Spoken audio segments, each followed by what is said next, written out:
ঈদের দিন রাত 12টার পরে আল্লাহ তালার এই একটি নাম 11 বার পাঠ করে আপনি আল্লাহ তালার কাছে যা চাইবেন আল্লাহ তালা আপনাকে তাই দিবেন। প্রিয় ভাইরা আমার, এই যে আমাদের রমজান শেষ পর্যায়ে আমাদের সামনে ঈদ চলে আসছে, ঈদুল ফিতরের যে রাত আছে, রাতের কিন্তু অনেক গুরুত্ব রয়েছে। এটা কিন্তু খুবই গুরুত্বপূর্ণ একটা রাত।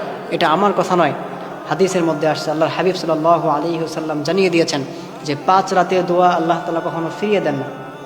তার মধ্যে নাম্বার 1 যে রাতটা, সেটা হচ্ছে বৃহস্পতিবার দিন যে রাতটা আসে, অর্থাৎ জুমার রজনী, জুমার রাত। এই রাতের দোয়া আল্লাহ তালা কখনো ফিরিয়ে দেন না। এরপর নাম্বার 2 হচ্ছে শবে বরাতের যে রাত আছে, যেটা আমাদের মাঝখান থেকে চলে গেছে অলরেডি।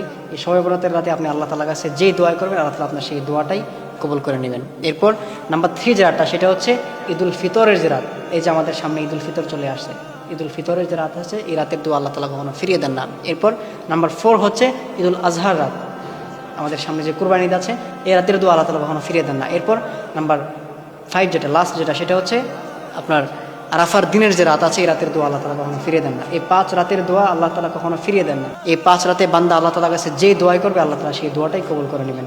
সুতরাং প্রিয় ভাইরা আমার, এই ঈদুল ফিতরের রাতের কিন্তু অনেক গুরুত্ব রয়েছে। আমরা অবশ্যই রাত 12টার পরে আল্লাহ তালার একটি গুণবাচক নাম ধরে আমরা আল্লাহ তালার কাছে ডাকবো ইনশাআল্লাহ তাআলা। আল্লাহ তালা আমাদের প্রত্যেকটি দোয়া কবুল করে নেবেন। আল্লাহ তালা আমাদের প্রত্যেকটা চাওয়া পাওয়া পূরণ করে দিবেন। সেই নামটি হচ্ছে ইয়া গফফার, ইয়া গফফার, ইয়া গফফার। আমরা আল্লাহ তালার এই গুণবাচক নামটি হাতে গুনে গুনে 11 বার পাঠ করব।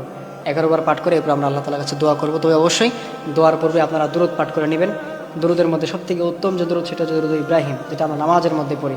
এই দুরুদটা পাঠ করে, অথবা দুরুদ ইব্রাহিমটা বড় হয়ে গেলে সেহেতু এটাও পড়তে পারেন, সাল্লাল্লাহু আলাইহি সাল্লাম। এটা পরে আপনি অবশ্যই দোয়া করবেন ইনশাআল্লাহ তাআলা। আল্লাহ তাআলা আপনার দোয়াটা কবুল করে নেবেন। কেননা আল্লাহ তাআলা কোরআনে বলে দিয়েছেন, ওয়ালিল্লাহিল আসমাউল হুসনা ফাদউহু বিহা।